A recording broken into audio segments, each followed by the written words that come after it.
I was offered $5,000 for a video, but this was when I was like 19. I was like, double it, and I'll walk outside and I'll give it to a homeless person. And they're like, no, you won't. And I was like, double it. And I was like pacing around my neighborhood for 3 hours convincing this guy, like on the phone, just double the money. I promise the video will go viral and I'll give it to homeless person. I was like, $10,000 just looks better in a title. It'll get more views. I promise your app will do better. A lot of times people, oh boy, it's like they think their videos are better than they are, honestly.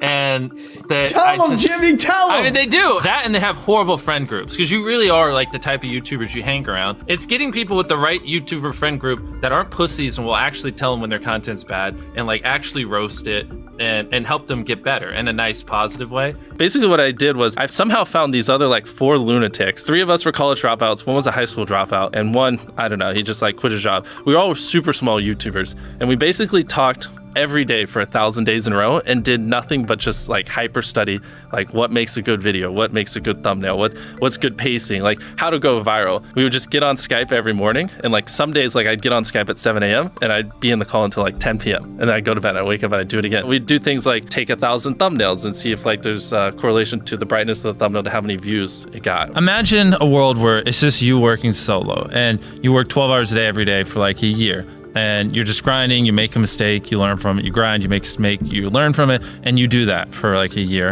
And then imagine a different world where you have 4 friends who are also equally grinding in something similar. Friend number 1 makes a mistake on Friday, he teaches the other 4 people. Friend number 2 makes a mistake the next week, teaches everyone. And then like you're all learning from each other's mistakes. You're all constantly studying 24/7 and downloading each other. Like after a year, you're like 2 years ahead of the guy who was just solo. Do you frequently go that far out of your way to capture the thumbnail? Yeah, I mean, of course, everyone should. If people don't click, they don't watch. So you want to give them something to click. Something a lot of people forget is like unsuggested on phones, thumbnails are really fucking small. So like people are editing thumbnails full blown on their computer, and when you shrink it down, you can't see. We try to all around be above the rest. Anyone can clickbait, but do you actually like deliver on it? We say we put 100 million Orbeez in the backyard, we put 100 million Orbeez in the backyard. Your title and thumbnail set expectations. Like what you're saying is like, I like bananas. And what you need is bananas are the best goddamn food on the planet. Like that's the type of opinion you need. Like you need something like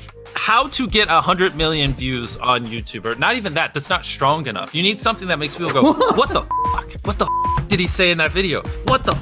I need to know. At the very beginning of the video, to minimize drop-off, you want to assure them that those expectations are being met. If you're putting 1 million Orbeez in a pool, don't start the video with you shopping for, you know, your mom's birthday present. At the beginning of the video, just say, this is 100 million Orbeez. We're gonna fill this pool and this entire backyard with them. Match the expectations, and then you want to exceed them. So you want to assure people that what they clicked on is what they're getting, and then blow their mind and be like, but you're also getting even more. Anytime you say the word algorithm, just replace it with audience. The algorithm didn't like that video? No, the audience didn't like that video. If I wasn't retaining a viewer, just would it make sense for you to promote it? Why would you promote a 10-minute video that people watch on average a minute and a half? I mean, every video, even the stupid ones, I learned something. You know, that's something I try to make a very big point of, is like, no matter how bad we mess up, like we sometimes have videos that have horrible retention. It's just like, as long as you learn from it, it's not the end of the world. Every YouTuber says it. It's like, no one will ever be able to replicate my style. I gotta edit it. But newsflash, someone can. It's actually not as difficult as you think. It was good that I got a really strong foundation on how